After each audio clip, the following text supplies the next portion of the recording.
If you didn't know, Arena has some really interesting example simulations that you can look through as you're starting to do more modeling on your own so that you can see how a lot of this works. Today, I want to talk about one of the simplest ones out there, which is pretty much straight from a textbook, which is the airport security example. After watching this video, you should be able to open this up yourself and understand everything that's going on with this example file. I like to do this by looking at the overall simulation and looking at how entities are flowing through the animations that are added here. Then I'll go through the block diagram and look at each one of these different process modules, decision modules, dispose modules, etc. And then finish with going back through step by step, seeing how the two correspond with each other. After I finish that, I will talk about the graph, the width graph, which has a few really interesting things that you can do with that, and that really helps add a lot of things to your simulation.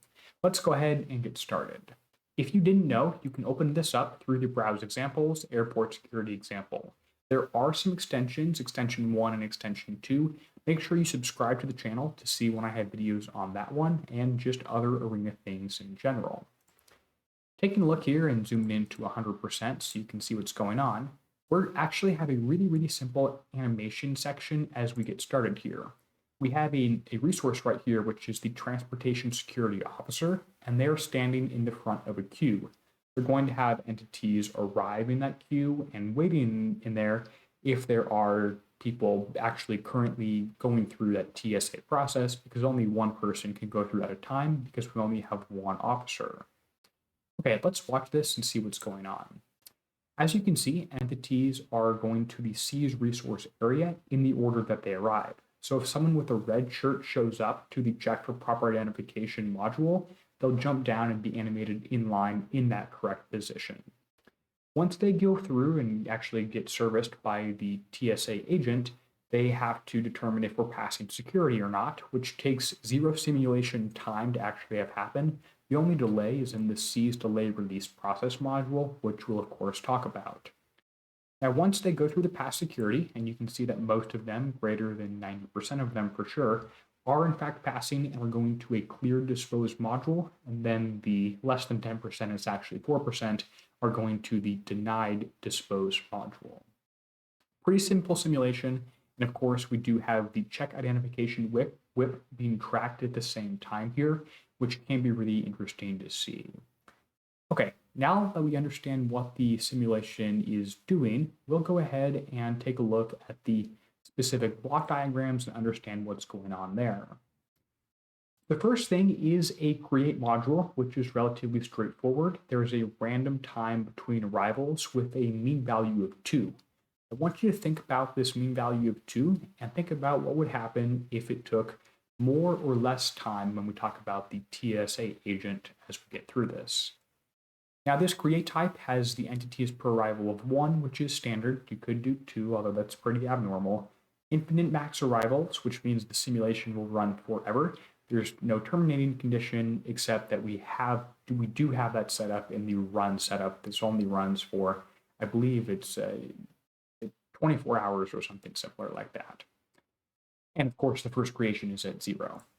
Taking a look at the check for proper identification process module, this is a seize delay release process module, or it's a seize delay release action under this one, which means the resource arrives in line, or the entity arrives in line, seizes the resource, the TSA agent is busy, and has some sort of delay, which is a triangular distribution here, a most likely value of 1.5 minutes. And then when they're done with that one, they're going to be released at the very end, which means the resource can now go back to helping the next person in line. You need to make sure whenever you have a seize, you also have a release. Now, I do want to understand that, or do want to point out here that the mean time of this triangular distribution has to be less than 2. If it's more than 2 and you have a new random exponential time between arrival showing up very frequently, more frequently than 2 minutes, and the resource officer takes longer than that, the number in queue will actually explode upward to infinity. If I had something a little bit different, like I had the TSC agent was 1.999 on average, and then you're arriving with the mean of 2, the queue is going to get very, very large, but it will eventually come back down to zero, and it has to come back down to zero. We're not going to say anything quite this crazy here, but I will leave it up to you to change things around yourself when you take a look at this arena model and play with it and see what happens to the Swift graph, because things can get pretty crazy pretty quick.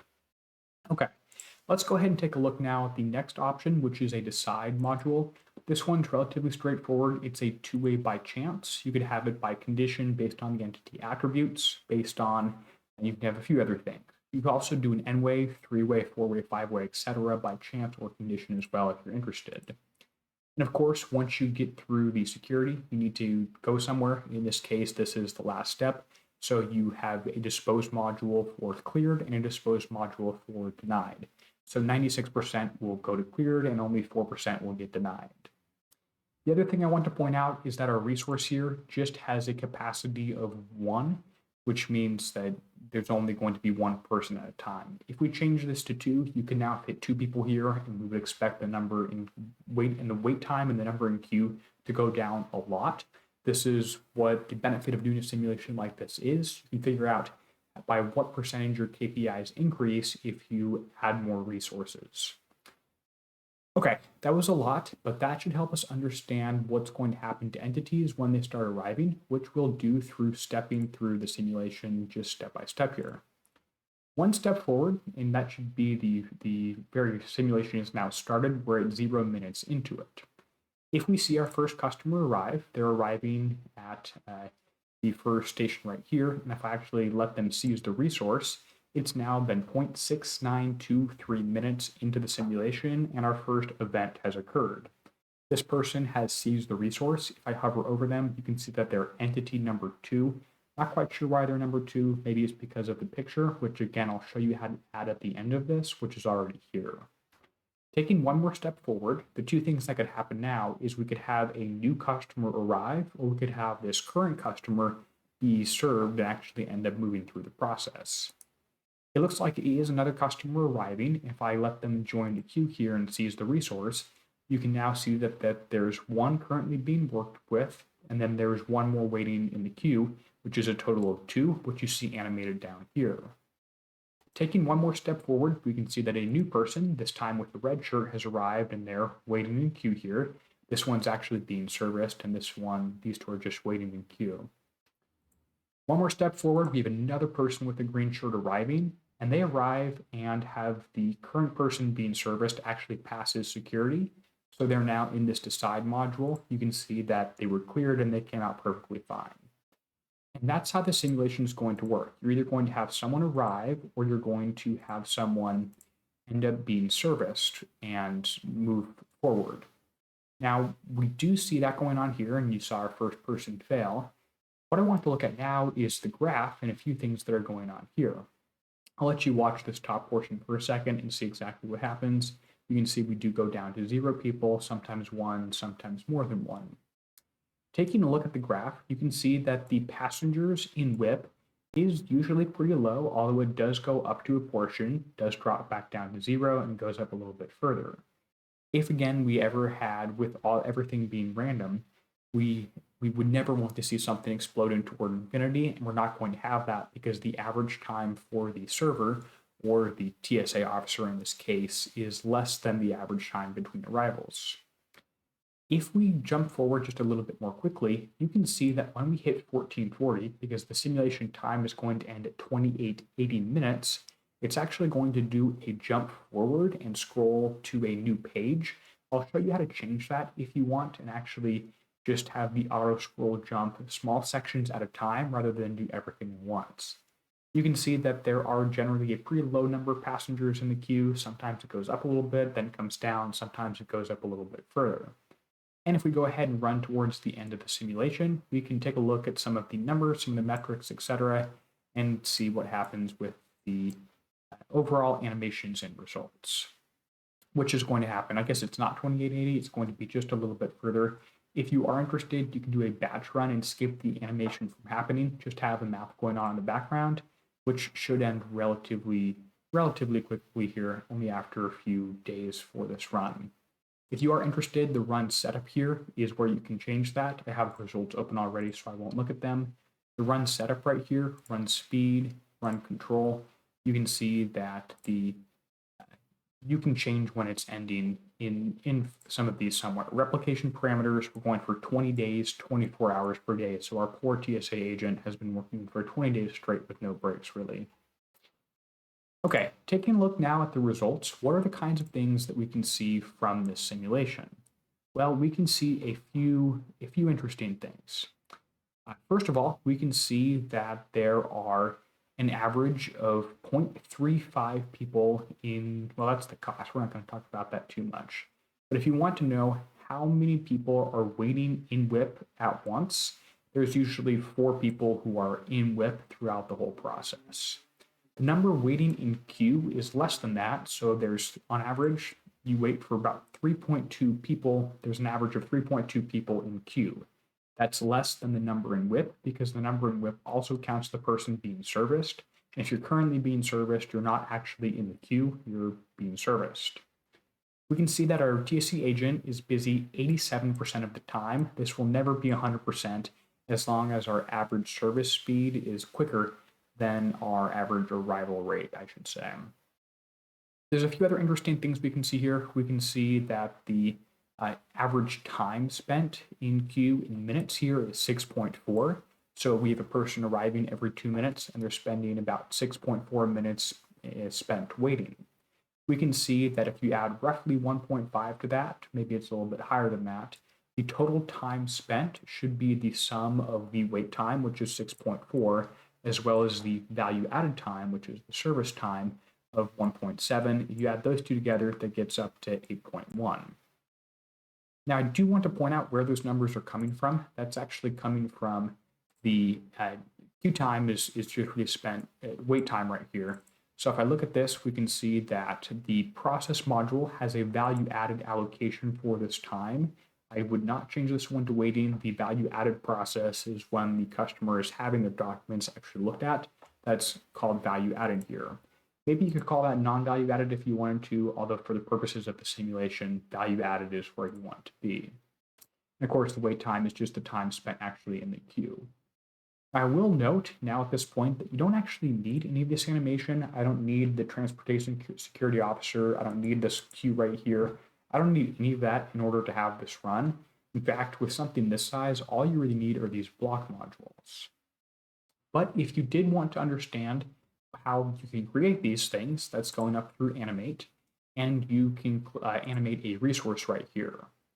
So for the resource, if I were to do this, I would animate the transportation security officer. I would want to make sure that I was selecting which state they were in, what that looked like. If I just add this right now, the idle will be a blank white box and the busy will be a green box. There's a few other things here, but if I want to change those, I have to go through the item on the right here, looking at the library. Now for this, I need to click new, or I need to click open rather, and select peoples.plb. Doing this allows me to choose what the person looks like, and I can say when they're idle, I want them, click the arrow to move it over to the left, just look like a person. Same thing for if they're busy. I could change this and have them turn into a different person or turn into a red square or something. If I wanted them to be busy, it's more common to see a red operator from a top-down view at a conveyor belt. And maybe if they're idle, just have them like this. I should say that green is usually used for busy and red is usually used for failed. That's how you could change some of this if you wanted to. The other thing that's been done here with this TSA agent is the seize area. If you check seize area, it means that the entity, in this case the person up at this process module, will get moved down to the seize area and stand in front of this TSA officer, whereas if you didn't, they would just not be animated at all. So it just moves the resource animation down there. Now the other thing that's going on is this chart right here, which I do want to talk about briefly. This is relatively straightforward to add. You can add a level chart, histogram chart, etc. It doesn't really matter which one you do. Taking a look at this chart, and it really just went off screen a ton there, there's a few things going on the plot. Now, this is a check identification WIP. We can see that we're plotting the number in queue, that's the series name. The expression, and that's the important part here, is check proper identification, which is the name of the process module .whip. .whip is the arena name for this. If you don't know what it is, I said highly suggest using the build expression tool. This lets you take the entity, for instance, and look at the number in. That would be a line that's going up. Same thing with number out. Number in process would be a 1 or a 0 if you're actually in the process. Although, of course, this is looking at the process module. So if I go down to process rather than entity, I can look at a few different options and end up selecting the whip for check for proper identification if I wanted to. Now that's really relatively straightforward. The thing I do want to mention is in terms of the x-axis here, and to see that we go over to axes and select time. With the time axis, it can be a little bit hard to find, but there is one scroll bar on the right side. This is where you can change a few different things such as color and font size, all that stuff. The important thing is to set your min and your max right here, which is set to 1440. And I can change that and set this to 720, for instance. I could also look at auto scroll. Auto scroll being on means that if we reach the end, we'll get a new canvas. If I only wanted, say, 10% of a new canvas and wanted to only move in small chunks, I could change the auto scroll percentage to 10, which could help out a lot there. Let's take a look at this and see what happens if I change that auto scroll, and we'll take a look at, see if we want to change anything else. The max here is now 720. When we reach that, it's not going to get a whole new page with auto scroll 100. Instead, it's just going to add sections of 10% at a time, so I can maybe see what's going on before that. Of course, you could also just change your maximum to be your simulation runtime, which is maybe a little bit of an easier thing and makes a little bit more sense to do. Well, I hope this was informative and did teach you a few things about a basic simulation model. If you have any questions, go ahead and let me know in the comments. I'll do my best to help you out any way I can. Thanks for watching All About Industrial Engineering.